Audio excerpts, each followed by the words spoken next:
Ang title ng buong series, this is going to be a 4-part series. Ang title is Finding Truth in Shifting Times. Because nowadays, a lot of things are changing, shifting. Every day we are downloaded with a lot of information. Tama ba yun? Kulang ang panahon natin actually to just browse. Can you relate with this?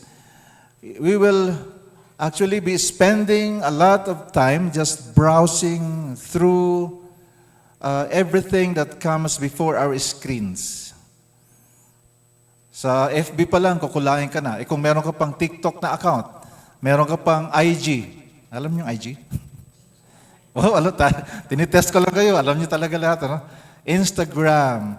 At kung ano-ano pa. Tapos meron pa kayong mga account, other than the usual phone, meron pa kayong Messenger, may Viber, may Telegram, at kung ano-ano pa, di ba? At may mga Zoom meetings pa at everything. So, a lot of things are shifting. And I was praying, Lord, ano kaya ang itutuloy sa after ng series natin? Ang nilid sa akin ni Lord is discernment. So, I believe as God's people, the Lord wants us to be equipped so that we can sift, ma-filter natin ang mga bagay-bagay so that we will not be led astray. If we have Jesus Christ in our lives, then our names are in heaven already. So when the time comes for us to go to heaven, alam na natin na doon ang pangalan natin. Pero, take note, as long as we are still here in this planet, God has meron siyang assignment para sa atin. So the enemy, wala na siyang magawa kasi nakasulat na yung name natin. Ang gagawin na lang niya is to distract us so much so that we will not be able to accomplish our purpose why we are still alive here on earth. So I believe lahat naman tayo gusto nating magawa yung purpose ng Panginoon. Amen? Hindi lahat ay tinawag na mag full-time sa ministry, pero lahat tayo ay tinawag ni Lord to be His mouthpiece, to be His light and salt in every area where God brings us. That's why we have this series to make sure that truth will always be the basis of what we are doing. And of course, when we say truth, God's truth. Can we pray first can we all stand again before we move on and start the first part of this series? Panginoon Diyos, tinataas po namin ang sermon series na sasimulan namin ngayong umaga. Let it be, Lord God, na lahat kami ay merong discernment na galing sa inyo. Salamat, Lord, na meron kaming na-apply na, meron na kaming nagagawa to be able to discern things. But God, in these challenging times, we need more and more of your discernment, Lord God. And so, Father, I speak blessing to your people, and even those who have joined us in the online community, and even those who will watch this in the replay, God, we submit to you and remove any doubt among us so that we will only receive your truth. In Jesus' name we pray. Amen. Please be seated. Thank you. From the youngest to our most seasoned saints today, I am happy that we are here together. That includes those who are in the online community. We are, as I said earlier, we are living in a fast, noisy, and chaotic world. Tama ba yun? Every day, a massive storm of information, as I mentioned earlier, hits our minds. Because the storm is so loud. Can you feel it? Yung digital storm na to, ganun kaingay. So every single generation in this worship center right now, I believe we are always on the lookout to make sure that we are properly anchored. That includes me. I can be vulnerable also to distractions. We want something solid to hold on to so we don't get swept away. Amen. Now, merong challenge nga lang ang isang multi-generational church katulad natin. Meron tayong mga estudyante, merong mga senior citizens na, may retired, meron naman nasa middle pa. So, challenge ito. Kasi ang older generations, like our generations, we can be tempted to easily anchor in tradition. Kung ano ang pwede natin sabihin, kung ano na yung nag-work in the past, doon na lang tayo. Doon tayo magtiwala sa dati na nating ginagawa. The tendency of people in our generation is to rely on comfort, mag-rely sa history, at ito na yung napagdaanan natin eh. At yung institutional memory, lahat, we cannot avoid that every now and then. Yung mga nauna na sa ito generation namin, meron kami tinatawag na institutional memory. Saka yung sanay na kami dito sa mga bagay na to. Kaya dito na lang tayo. Now, on the other hand, yung younger generation naman, they can easily anchor on trends. Ano ang trending? So yun naman ang nyo. Tayo sa kung anong trending, anong viral. So what can happen to the younger generation is to trust in cultural shiftings, yung mga digital notifications, tapos yung algorithmic echoes that tell us what to be, who to be. Tama ba yun? So, if the older generation only looks, by the way, itong title natin ngayon, no? Ng first message, first part, is Storm-Proof, Developing a Resilient Faith for Unpredictable Times. Because everything can change. Tomorrow, iba na naman ang balita.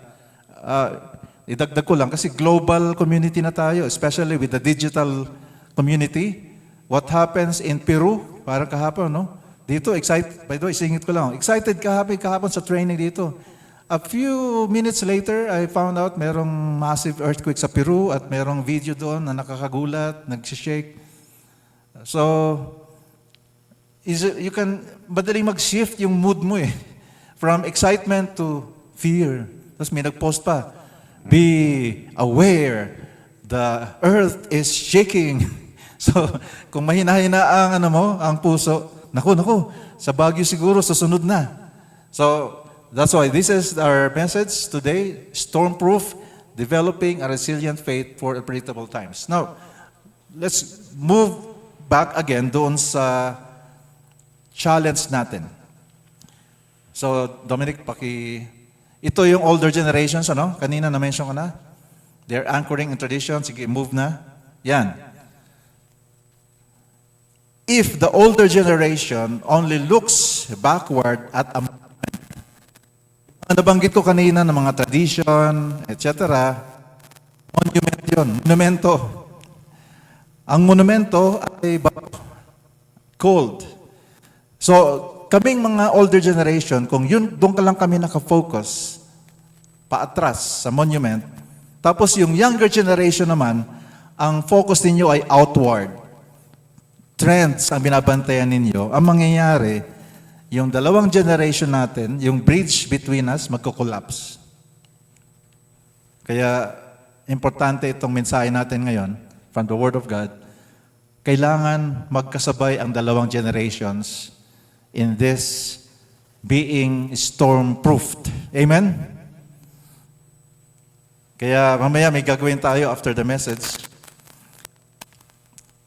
So, as I said, the danger is for us to become divided, but, praise God, grace has a better way.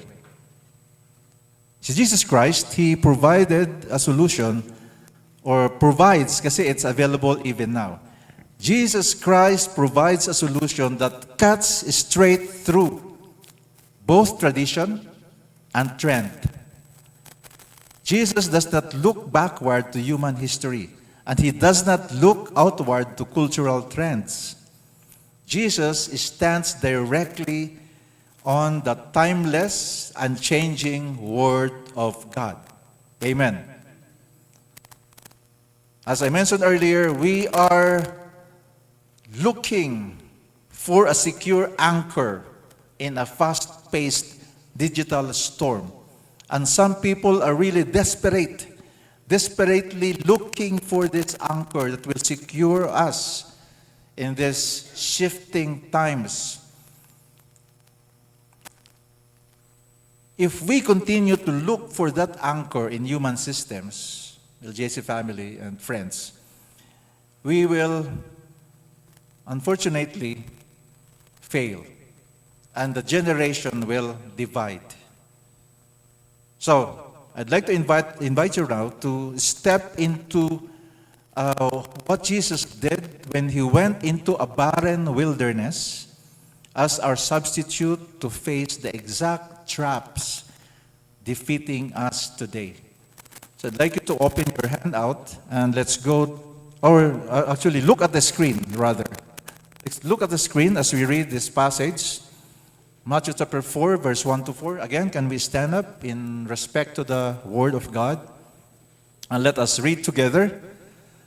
Then Jesus was led up by the Spirit into the wilderness to be tempted by the devil.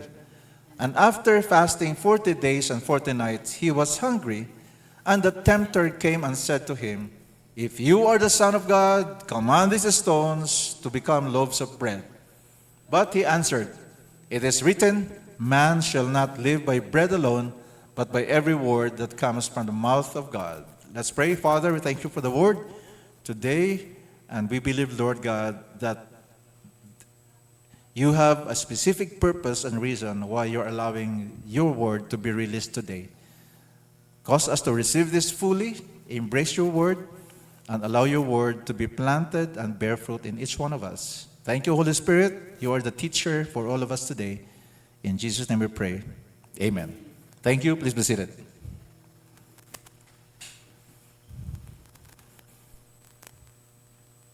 In the passage that we read earlier, Jesus is led by the Holy Spirit into the wilderness.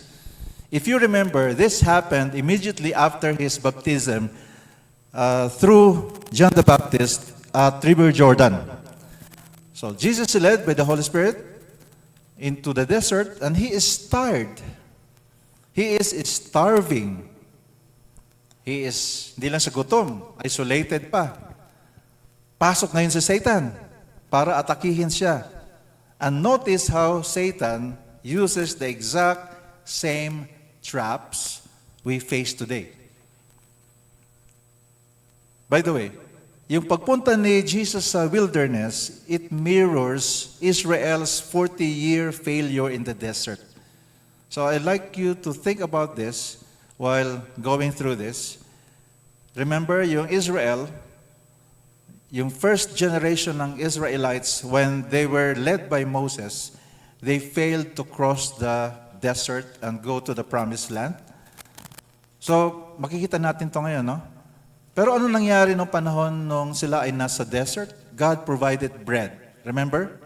Manna fell from heaven. So every day merong bread ang mga Israelites, despite their stubbornness. So tingnan natin ngayon, ano ang first attack ng kalaban sa atin na ginawa niya kay Jesus? Ang first attack is, Dominic, is the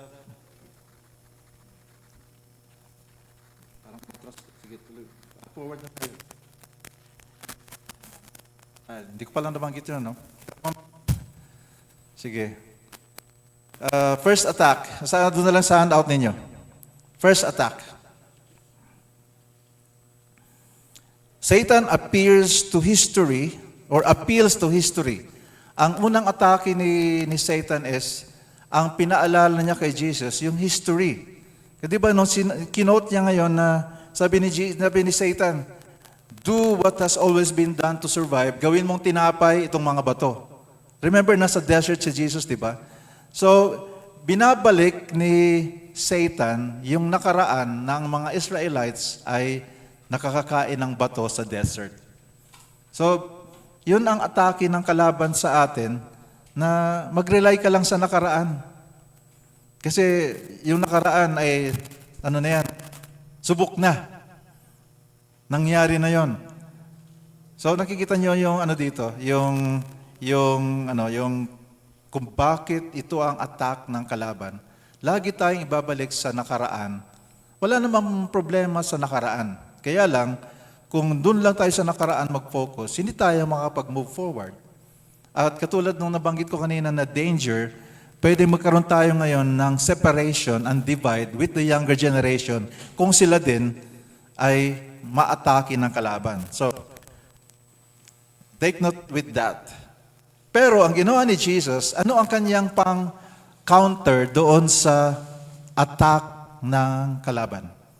Ang ginawa ni Jesus, He quoted Deuteronomy chapter 8 verse 3. Sabi niya, "Man shall not live by bread alone, but by every word that proceeds from the mouth of God." So nakita natin, the attack of the enemy is real, but God's word is very much grounded and firm. It is the truth that will cause us to continue to move forward. Ang ginawa ni Jesus, He asserted the physical comfort and human history cannot sustain us. Yes, again, thank God for the past that we experienced, but only the Word of God can really sustain us. Only the Word of God. Here in this scenario, Jesus exposes that memorable history and physical comfort that were able to satisfy the hunger of the people.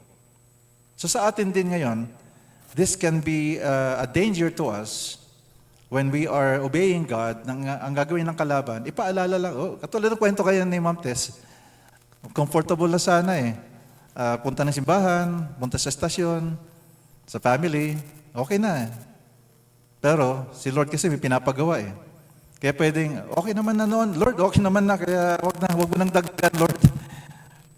So, when Satan fails to lock Jesus into a pitfall of the past, he shifts tactics to exploit our obsession with the immediate present. So, si Jesus hindi nakuha ni Satan na ma-trap doon sa nakaraan. Tingnan natin ngayon kung ano ang susunod na attack na ni Satan kasi hindi nag-work yung kanyang temptation na ginawa kay Jesus nung una. Ano ang kanyang second attack? The peril of the present. You can see it in your handout. Satan appeals to cultural relevance, tempting Jesus with the peril of the present. Peril or danger. Nakakatakot yung present, kaya okay na yung nakaraan. So next, ang ginawa ni Satan is to take Jesus to the highest point of the temple. Anong sinabi ni Satan? Binasa natin kanina. Jump off, tumalon ka. Pakidiretso natin sa pagbasa nyo later on, hanggang sa verse 11.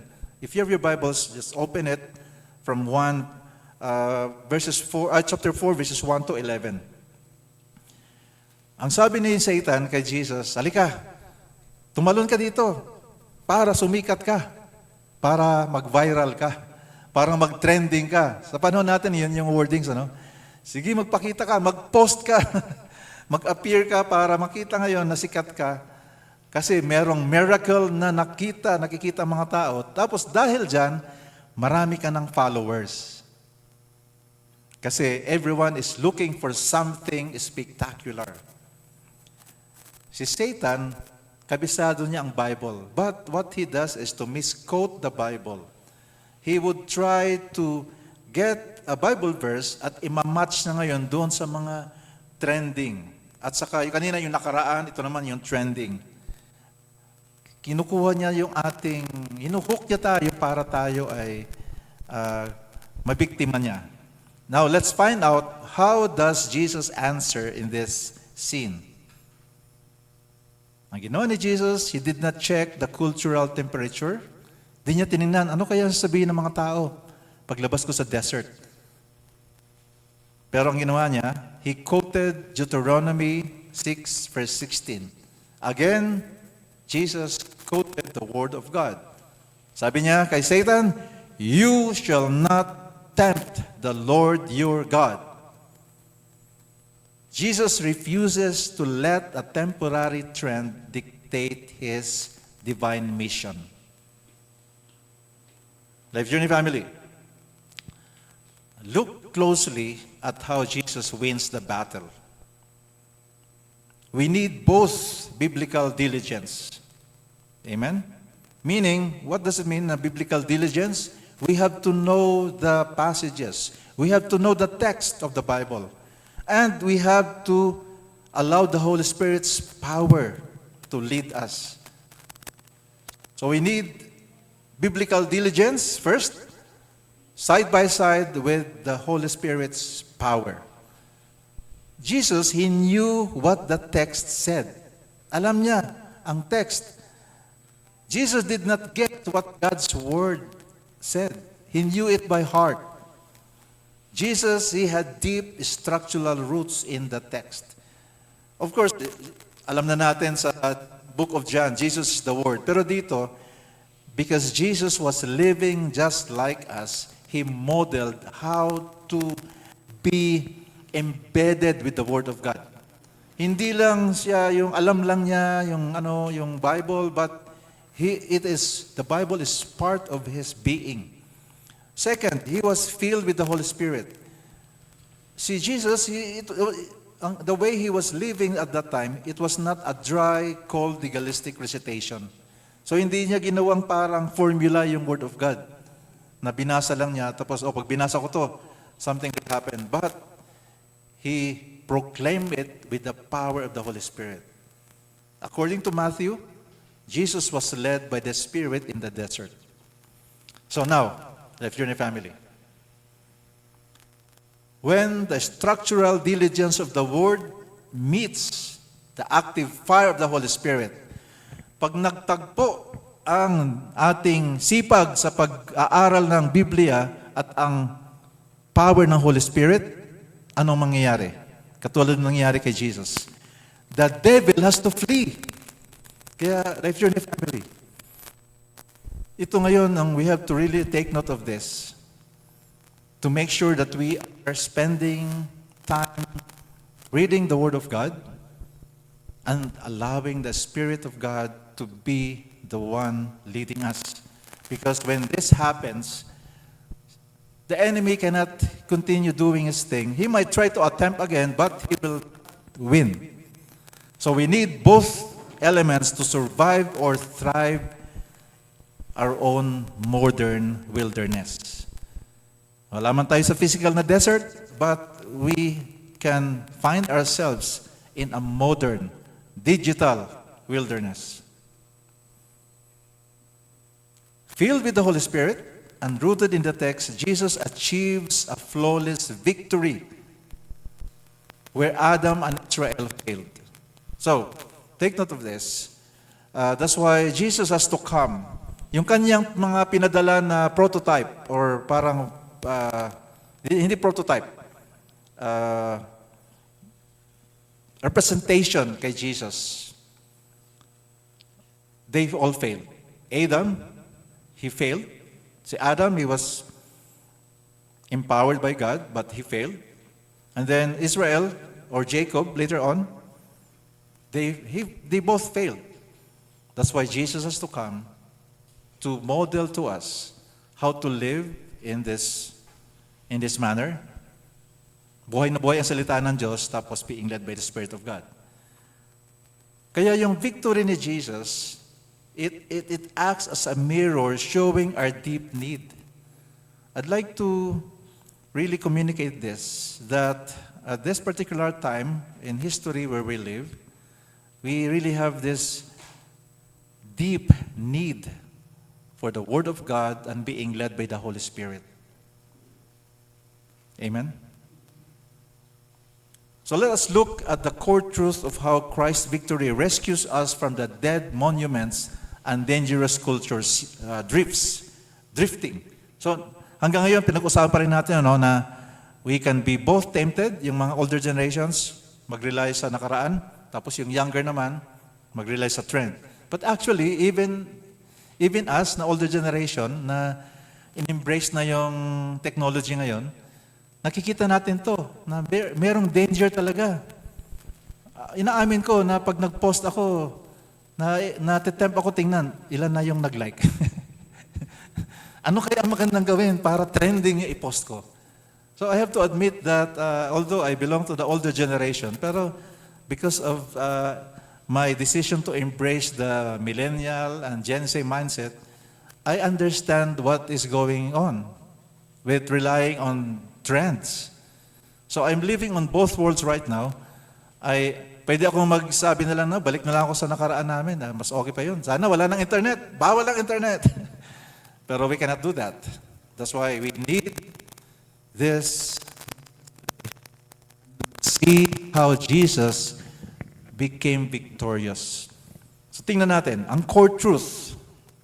Tingnan natin, the monument, the drift, and the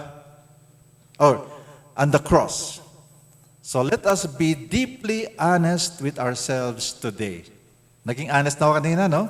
I shared to you my vulnerability. So let us all be honest. Point number 1.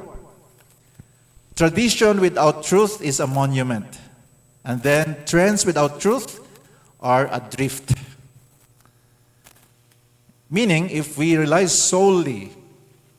alone on tradition, we build a monument. A monument can be beautiful, yes, but it is cold, dead, and belongs to the past. Tradition can preserve a memory, but it cannot save the next generation. If that is our decision. On the flip side, if we rely alone on trends, we will drift. Digital algorithms are engineered to feed our temporary appetites. Tama ba yun? Do you agree with that? Dinesign yung algorithm ng YouTube, ng FB, at ng lahat ng social media applications para ma-feed yung mga appetites natin. Have you noticed when you go to Google and then do some searching, and then meron kang Facebook account, sa Facebook mo, sa wall mo, lalabas doon ang katutak ng mga advertisement connected doon sa sinearch mo sa Google. Or even sa FB, mag-search ka lang ng mga some topics or some goods. Magugulat ka, lahat na ng sinearch mo, lagbalabasan lang ito sa wall mo. Kasi nakadesign yung algorithm na ganon. That's why we need to be storm-proof. That's why I have to make sure, ulitin ko ulit, digital algorithms are engineered to feed our temporary appetites, not our eternal souls. So if our worldview is shaped by our phone screen rather than the Bible, we can drift directly into anxiety, confusion, and fear. I mentioned earlier, when you post something on social media, pag walang nagla-like masyado, ano ang mangyari? Medyo na-anxious ka na. Hindi na yata ako trending. Hindi na yata ako like ng mga tao. So mako-confuse ka na ngayon. Bakit? Meron kayang, what's wrong with me? And then fear. Can you feel it? Feel ba yun? So that's point number 1. Tradition without truth is a monument. Trends without truth are adrift. Point number 2. The Word of God is our authority. The Spirit is our power. Amen? The Word without the Spirit of God dries us up. Yes, the Word of God is vital, but if the Spirit of God, we do not welcome the Spirit of God, even if we are reading the Word, we will eventually dry up. Because the Spirit without the Word blows us up. Kasi ang mangyayari, marami tayong alam sa Bible. Have you encountered some people, they can quote the Bible left and right, pero may sablay sa ugali? Huwag na kayo maghanap. Pero meron ganun. Nakakalungkot lang kasi ang galing mag-quote ng Bible verses. I'm not against that person as a person, but the spirit behind the person. That's why we need the Spirit of God side by side as we diligently study the Word of God. Again, the Spirit without the Word blows us up. Ito, meron naman iba, excited lang lagi sila, oh, I'm Spirit-led, pero wala namang salita ng Diyos. So, ang mangyayari, pwede rin magkamali, di ba? So, the Spirit without the Word blows us up, but the Word with the Spirit ignites us. So, tingnan natin ngayon. Imay-imay natin yung, ano na to. Spirit without the Word, blow up, it leads to emotionalism. Pag ang tayo lang, pag nirelate natin ang presence of the Lord sa napaiyak ka lang, nothing wrong with pag umiyak habang nag-worship o habang nagbabasa ng Bible, it can happen. I have experienced that many times, na nag-worship, you cannot control yourself because you are encountering the living God. And so, maiiyak ka na lang. Tapos, kung minsan din nagbabasa ka ng Bible, wala namang music, but as you read the Bible, you will realize, I am in front of a living Word. And then you become emotional. Nothing wrong. But, if ang ating basihan na ang presence of the Lord ay tuwing umiiyak lang tayo, then something is wrong. So, Spirit without the Word leads to emotionalism, chaos, and spiritual pride without a solid anchor.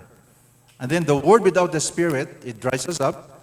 It leads to cold legalism. Ito yung sinabi ko kanina na sometimes there are people that they are so knowledgeable with the Bible, they can quote Bible verses, but they don't have love for other people.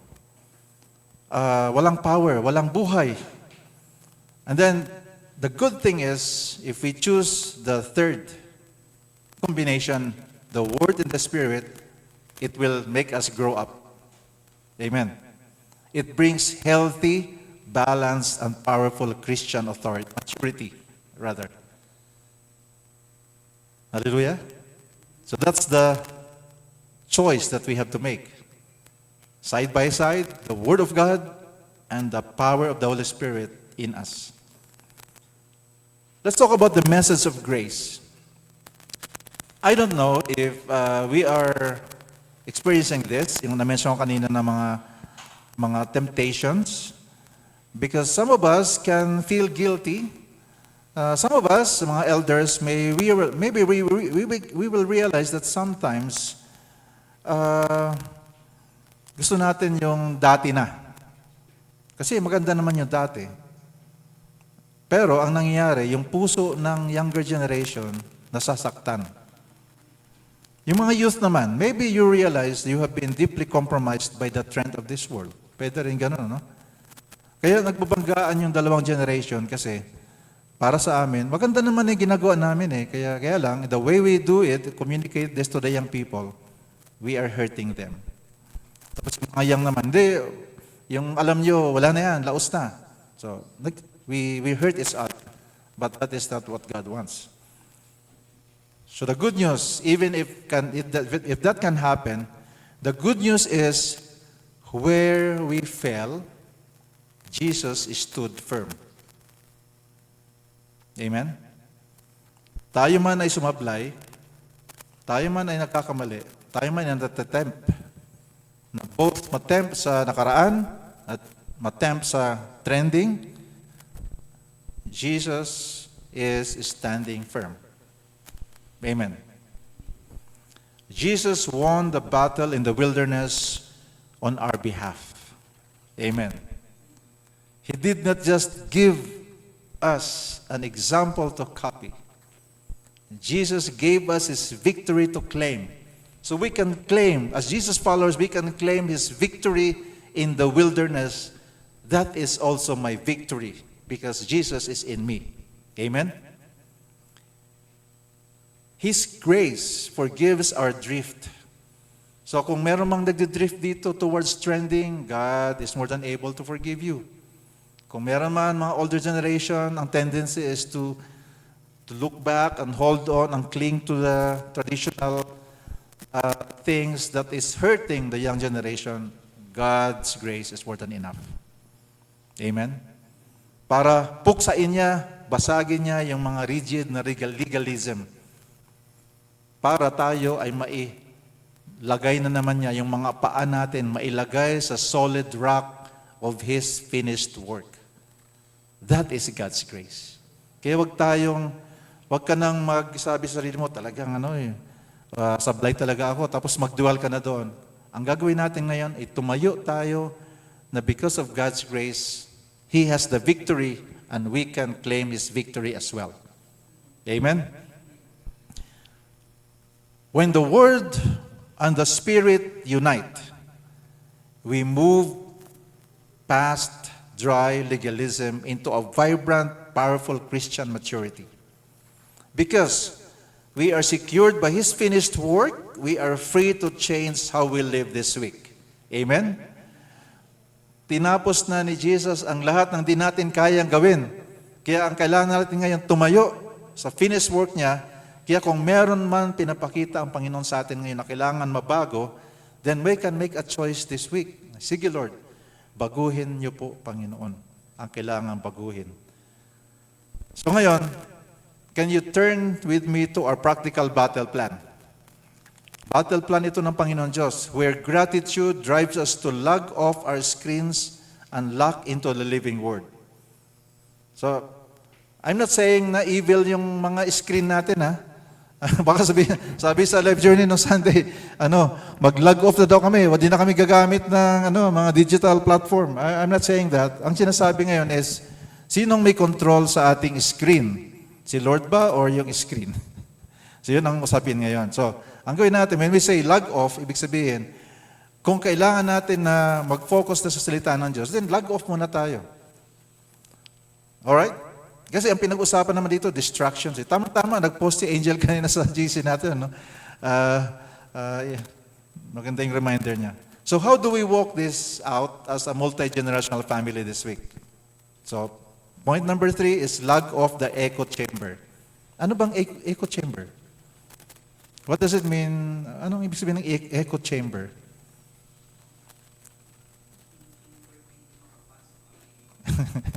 Hindi.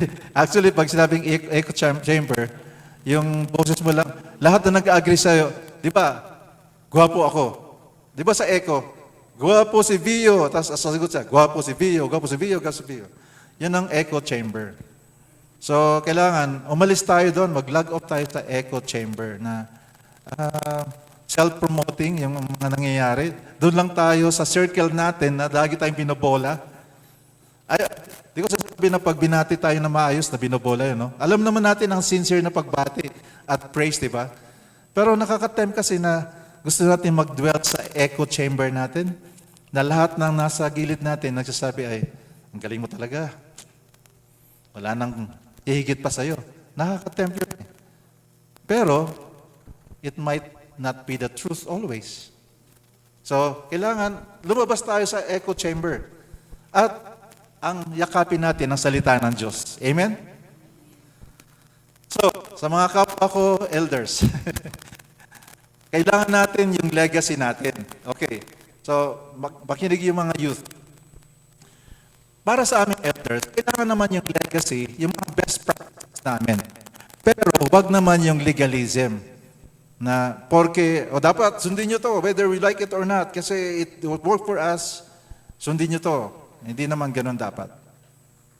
So, tayo, mga elder generations, we should stop criticizing the cultural trend of the younger generation and start showing them how to love the book. So, ang magagawa natin, mga older generation, instead of criticizing them, let's encourage them to fall in love with the Word of God. Parang yung aso na sarap doon sa buto. Instead na agawin mo yung buto habang inangkat-kat niya, palitan mo ng mas masarap na menu. Parang gano'n. Instead na binabash natin yung mga younger generation, mahalin natin sila so that they will also fall in love with the Word of God. Amen? Kaya mag-testimony tayo, mag-share ng kabaitan ng Panginoon Diyos all these decades na pinagdaanan natin. Mga youth naman, mga youth na nakikinig, do not trade a timeless, eternal inheritance for a temporary trend. So wag naman gawin ninyo, please, mga younger generation. ibaba na naman yung mga gadget ninyo. Tapos, pwedeng pakibuksan ang Bible. Pastor, nasa dito yung Bible app ko. Sige, okay lang. Basta pag may notification ng FB at pabayaan mo muna yun. Mamaya na yun. Wala naman sigurong emergency. Go, focus muna sa Word of God. Open the physical pages of the text. Kaya nga, actually, maganda pa rin magbasa nito eh. Yung physical pages. Kasi dito pwede kang mag-notes sa gilid-gilid. Pwede kang mag-underline. Pwede kang gumamit ng marker, pang-highlight. Let the Holy Spirit shape your identity before the Word tries to format it. Amen? So now, that brings us to the challenge this week. May gagawin tayo mamaya na i-apply natin mismo ngayon yung message natin. This week, I want us to take the Bridge Devo Challenge. Devo is, in short, for devotion. The Bridge Devo Challenge.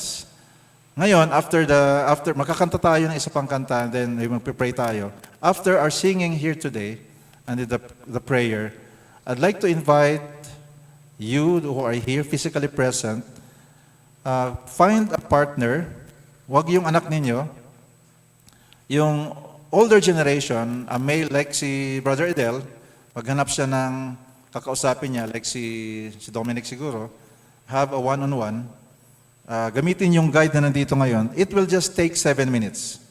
So yung nakalagay doon na my next step today, do it later please, and then try to allow the Spirit of God to work through you. Okay? Kung merong mismatch, hindi ganun equal kadami yung older people na nandito ngayon with the younger ones, pwede namang mag-combine na lang sa isang group. Okay. So, let me just read it first. So, find someone later, and even during the week, sit down together for just 7 minutes using this.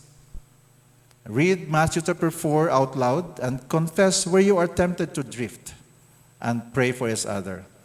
So, can we do this? Let us actively build a multi-generational bridge right here in the Life Journey family.